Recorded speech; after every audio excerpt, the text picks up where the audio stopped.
This looks like a pirate crew plotting some truly nasty business. A gang of pirates about to torment their hostage. But suddenly, multiple infrared beams sweep across them. Their leader quickly signals everyone to stay silent.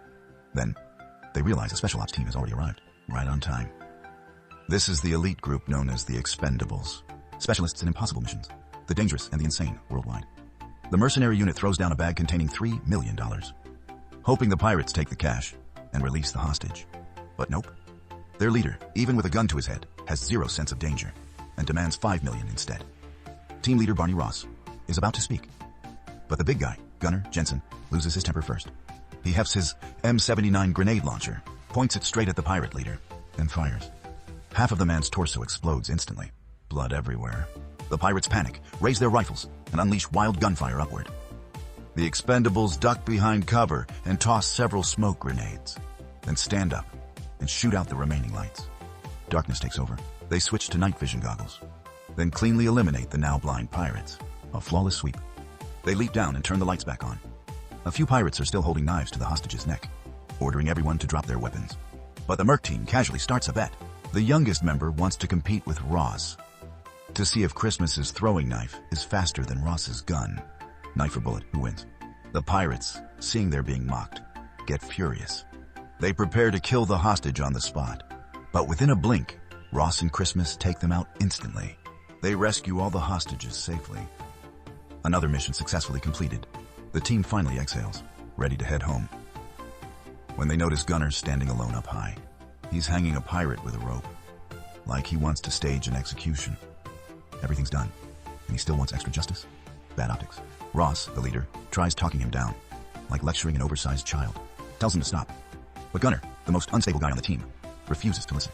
Seeing him ignore orders completely, Ross grits his teeth in frustration.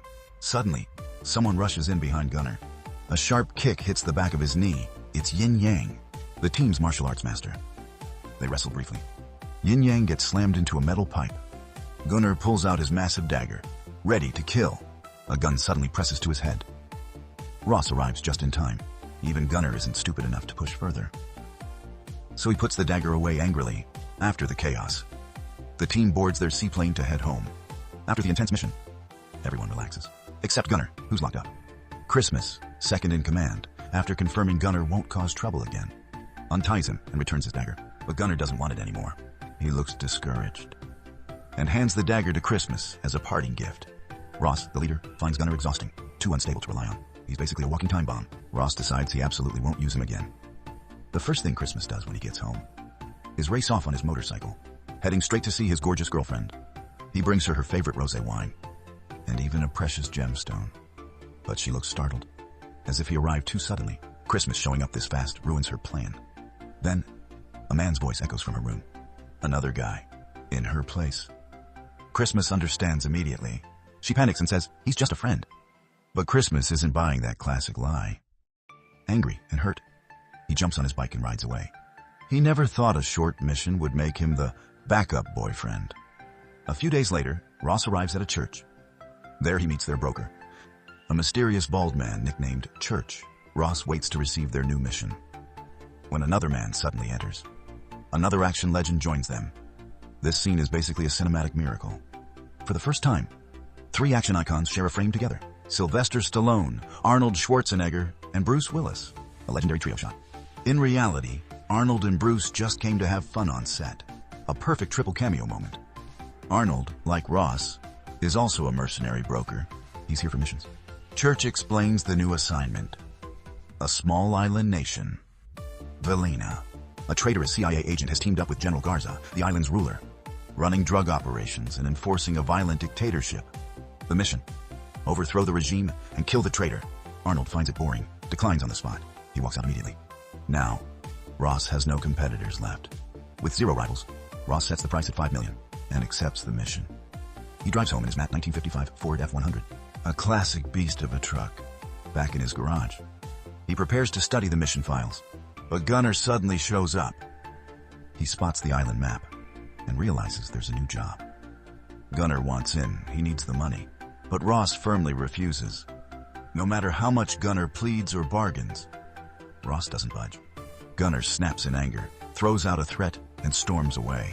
He slams the door shut. Their relationship cracks from this moment. Ross's mood instantly worsens. But right now, he has no idea Gunnar will soon become a terrifying enemy. Ross gathers the entire team. Time to discuss the mission. The island has over 6,000 soldiers, while they're now one man short. Everyone knows this job won't be easy. Ross decides he and Christmas will scout the island first. They take the Grumman HU-16 Albatross, their signature seaplane. This aircraft is the Expendables' flying taxi. After a long flight, they reach Vilena, a heavily guarded little nation. Ross and Christmas disguise themselves as bird researchers, bird photographers. At the checkpoint, they undergo strict questioning. Lucky for them, Ross is a master bluffer. He and Christmas joke around, making the customs officer laugh, and finally lets them through the checkpoint. Life on the island seems simple and peaceful. People appear relaxed and content. Nothing odd at first. But suddenly, a truck packed with soldiers drives by, drawing their attention. Brutal soldiers jump down aggressively, beating and robbing the villagers. A white man in a suit steps forward arrogantly. He seems to be their mission target. The CIA traitor, Christmas, quickly snaps a photo of him. Clearly, these men control the entire island. Ross leads Christmas into a hidden cafe, where their contact awaits. They barely sit when a stunning woman arrives, with a bold, Latin American vibe. Ross, single for far too long, lights up. He can't take his eyes off her face. This woman is their contact. Her name is Sandra. As the local guide, she drives them around. To show the island's true situation, Sandra explains, the island used to be peaceful and beautiful, until those Americans arrived. While talking, Sandra avoids mentioning her family at all. She clearly has a painful secret. She brings them to a hidden drug plantation. Before Ross can examine anything, a truck full of soldiers suddenly arrives. The soldiers rush at them. Sandra tells Ross not to act rashly. But before she can speak, a soldier grabs her by the neck. Seeing the danger, Ross intervenes, but is knocked down by a rifle butt. In the chaos, Christmas attacks from hiding. He and Ross move in perfect sync, taking down soldiers. They see Sandra being dragged off. Christmas throws a knife, and Ross's bullet whizzes past his head, making Christmas shout angrily mid-fight. Because of the fight, the CIA traitor sends reinforcements. Ross drives wildly toward the docks. They must escape immediately. No matter how skilled they are, two men can't fight an entire army. At the harbor, Ross and Christmas split up. Ross ambushes the customs building, while Christmas brings Sandra to the plane. They intend to take her with them. But as she reaches the plane, she suddenly hesitates. She refuses to leave. This ruined island is still her home. Christmas tries to persuade her, but she walks away firmly. No time left, Christmas gives up and runs to start the plane. The engine noise alerts the guards. Several soldiers rush to the window, only to be shot by Ross hiding inside. A full squad of enemies storm the docks. Christmas sees Ross sprinting and immediately starts the plane. Ross, almost 50, runs like a track athlete, leaps, and catches the door in time. The plane lifts off amid heavy gunfire. Ross barely climbs inside. But Sandra is nowhere to be seen. She chose to stay behind. Ross can't understand why anyone would stay in such a hellish place. The plane should be gone, but Ross grows angrier each second, whether from the gunfire or Sandra. He suddenly turns the plane. Christmas instantly understands. He puts on his goggles and climbs into the gunner seat. They're going back for revenge. As they approach the docks, Christmas unleashes non-stop cannon fire. Enemy soldiers scatter in terror. Ross adds fuel, literally by dumping gasoline below. Christmas fires an explosive round, and the whole dock erupts. Only then does Ross finally calm down. Maybe it was the bullets, maybe it was Sandra. But Ross suddenly yanks the controls. He turns the plane around. As his closest brother in arms, Christmas instantly reads his mind. Without a word, he puts on his goggles and climbs straight into the forward cannon gunner's seat. The two decide it's time for payback. As they approach the docks, Christmas unleashes a storm of cannon fire. Enemies scatter in panic. The cannon's destructive force is terrifying. Even the toughest soldiers scream in despair. Ross helps by dumping fuel below, just in time, as Christmas fires a massive explosive round. The entire docks erupt into a towering inferno. A huge explosion lights up the coast. Only then does Ross finally release his anger. The CIA traitor, furious that his fortress was attacked, demands to know who allowed two mercenaries to infiltrate the island. He's convinced there's a mole. General Garza may appear to be in charge, but the traitor is clearly the real boss. Arrogantly, he orders Garza to find the mole immediately. This American clearly doesn't trust the island's army alone. He decides to hire help. And who better than Gunnar Jensen, now desperate for work?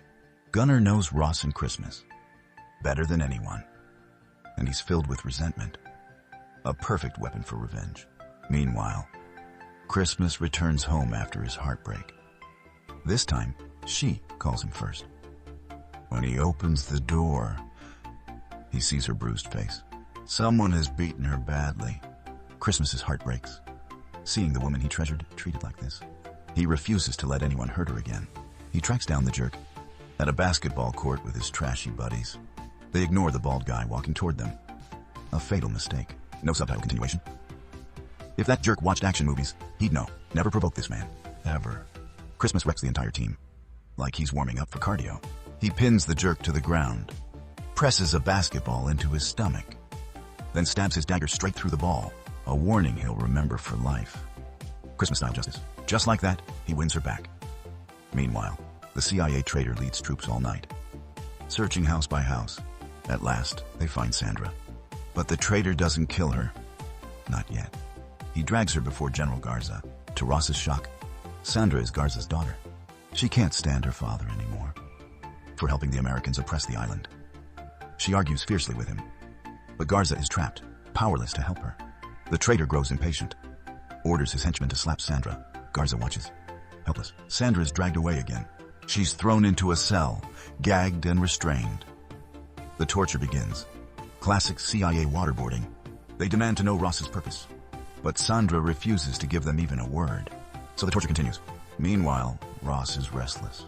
He knows Sandra is suffering terribly. He can't leave her behind. As a seasoned warrior, he knows her fate won't be good if he waits. He decides to return to the island, even if it means going alone.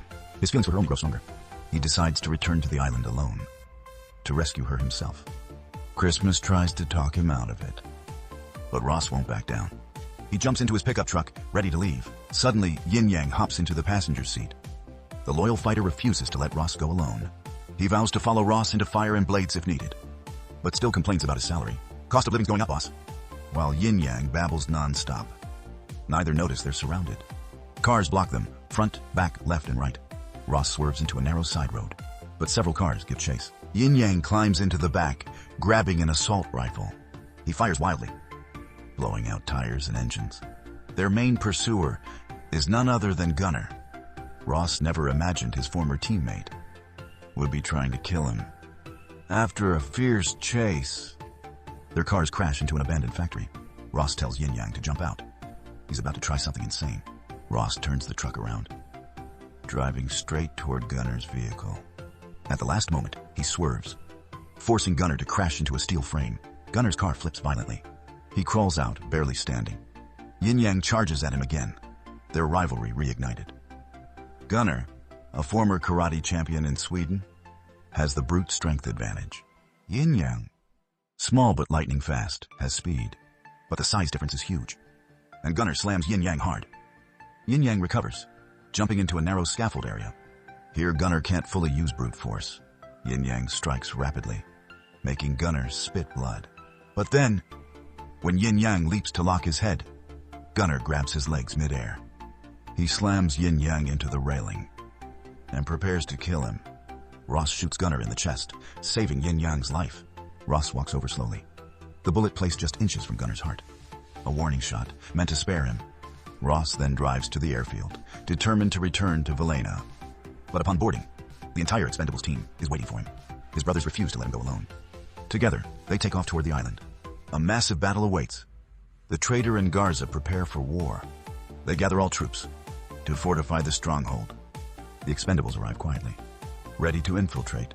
Using Gunnar's intel, they split up. Yin Yang sneaks into the barracks, planting explosives everywhere. The others infiltrate the fortress, silently eliminating guards. Ross uses underground tunnels to flank them. Sandra is still imprisoned. 2 guards eye her maliciously, ready to assault her. Ross bursts in, taking both guards down instantly. Sandra sees Ross like he's a guardian angel. He grabs her hand, and they sprint through the tunnels. Suddenly, Ross is hit from behind. It's the traitor's massive bodyguard. Sandra is seized again. Ross is beaten brutally in the darkness. The CIA traitor and Garza's remaining forces realize the final battle has begun, a full-scale war. The Expendables fight through, pushing toward the helicopter pad. The enemies panic as the team surrounds the fortress perimeter. Using gunners' intel about weak spots, they split up effectively. Yin Yang infiltrates deeper inside, planting bombs everywhere. Others move through side passages, silently clearing guards. Ross himself takes a hidden tunnel to flank behind. Sandra, still imprisoned, is guarded by two goons. They eye her with disgusting intentions, thinking no one will interfere. But Ross bursts in and floors them instantly. Sandra sees Ross like a guardian angel. He grabs her hand, pulling her through the tunnel. But suddenly he's blindsided by a massive punch from Garza's top enforcer. The bald monster has arrived.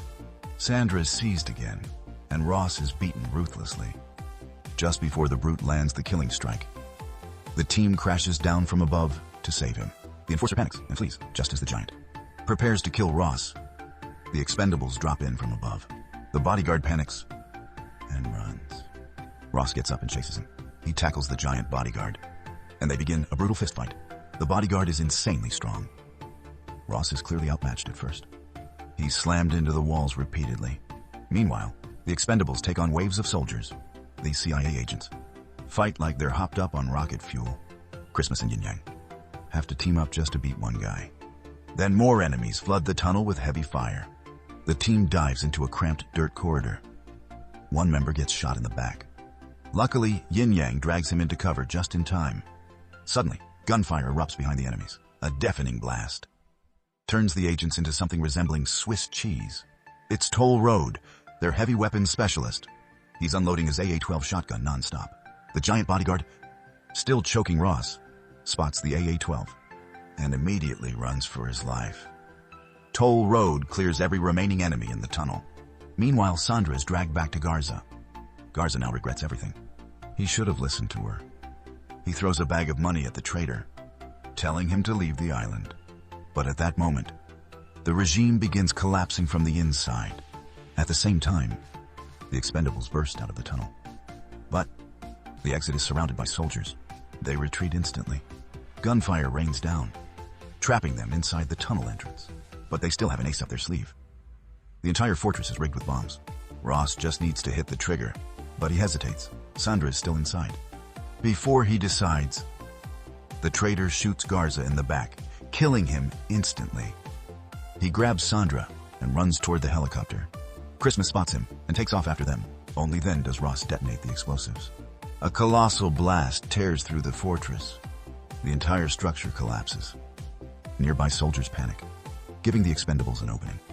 The team storms out, weapons blazing. Chaos fills the courtyard. Enemy troops fall like dominoes. 5 men against an army and still winning. But a heavy anti-air cannon blocks their way. Toll Road steps up again, lifting his beloved AA-12. He blasts the cannon into scrap metal. Honestly, that shotgun should be illegal. With the path clear, Ross sprints toward the helipad. A squad blocks his way. But Ross pulls out his gold Kimbers, his iconic dual pistols. He fires like a human turret, dropping enemies in seconds. Meanwhile, the giant bodyguard is fighting one of the team. A battle of 2 powerhouses. The fight is evenly matched, until the Expendable slams him into a fire pit. The giant catches fire, unable to put out the flames. He burns to death. Ross spots the traitor dragging Sandra. He signals Toll Road to fire a rocket at the helicopter. Ross then shoots the rocket mid-flight, making it explode beside the chopper. The helicopter is crippled. The traitor panics and flees on foot. Ross cuts him off. The final showdown begins. The traitor points a gun at Sandra's head, ordering Ross to drop his weapon. Ross obeys because she matters more. The traitor shoots Ross in the chest, but Ross grits his teeth and stands back up again. The traitor can't believe Ross is still moving. He wonders why Ross is so stubborn, but completely misunderstands his reason. Ross isn't fighting for pride. He's fighting for the woman standing next to the traitor. Ross fires the finishing shot, killing him. At the same moment, a blade pierces the traitor, Christmas's throwing knife. A perfect synchronized takedown. Just like that, the nightmare ends. As they prepare to leave the island, Ross doesn't force Sandra to go. Instead, he leaves her money to rebuild her home. Sometimes loving someone means not trying to own them. Sandra and Ross share a tight embrace, no words needed. A silent promise between the two. Ross boards the plane. Christmas gives him a knowing look. They exchange a quiet smile. No dialogue necessary. This is true brotherhood. True warrior spirit. The story of the Expendables never truly ends. A movie's value lies in fame, but a film review's value lies in emotion. And today's story ends here. Thanks for watching. What do you think about this movie? Leave your thoughts below.